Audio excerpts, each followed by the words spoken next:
Today we're going to replace the water pump on Pontiac GXP. There's the seal, there's the pump. I've removed the battery, basically just disconnected both terminals, and then there's a bolt there. I loosened up the one in the front and then took that one out, and it does have a captive washer on there, and you remove that back. And then I've also taken this box loose and pulled that up out of the way, and then the battery has to come out kind of like so. The next thing you have to do is release the tension on the belt.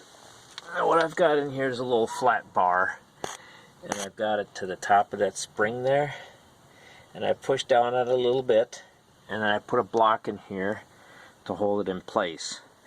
And then I'm just going to remove this pulley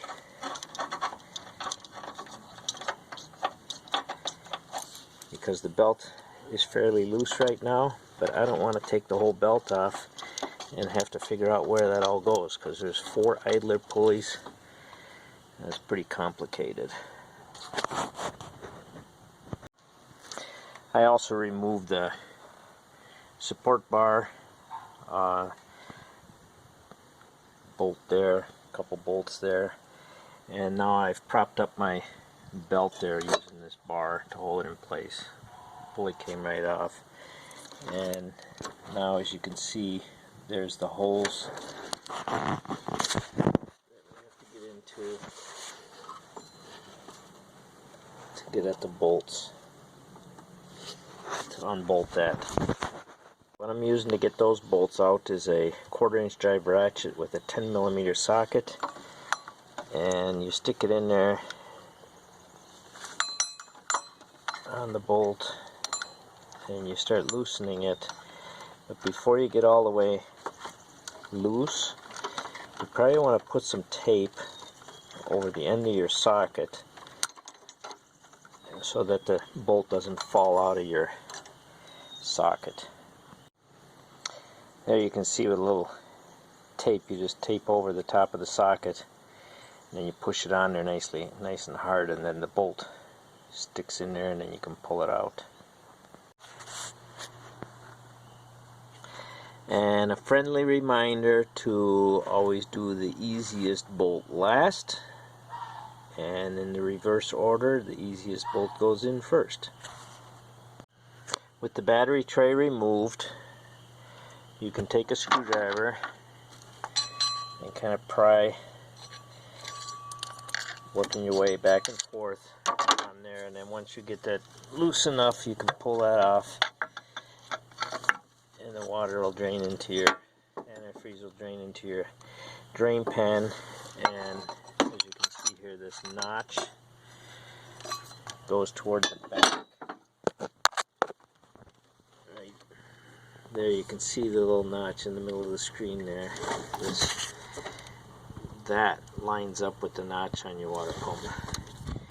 Then you have to take, I usually use a razor blade and clean the old gasket off of there. The new gasket goes on there. I sometimes use some high tack, but in this case,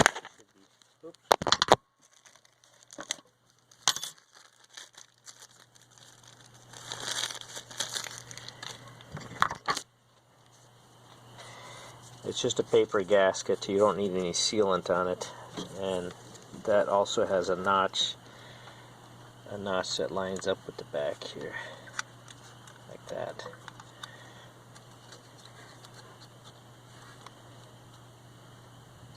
That's how that goes in.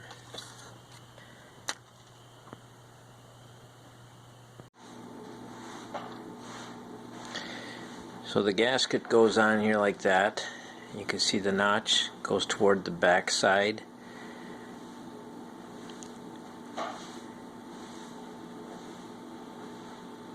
I'm going to stick a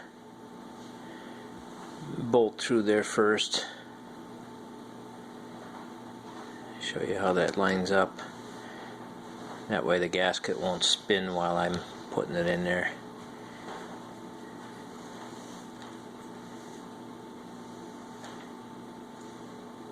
Still have the tape on the end of the socket.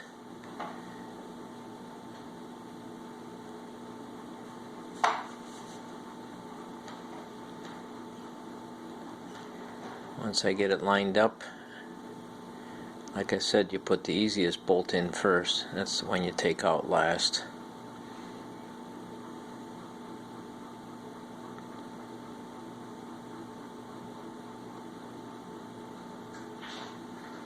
And once we get all the bolts started, then we work our way around. Make sure that you put it in evenly so you don't get the pump in there crooked, because there is a flange on that housing that if you tighten one bolt up, you'll get that side in, then the other side won't go in. So make sure you get them all started by hand first, and then start tightening as you go all the way around.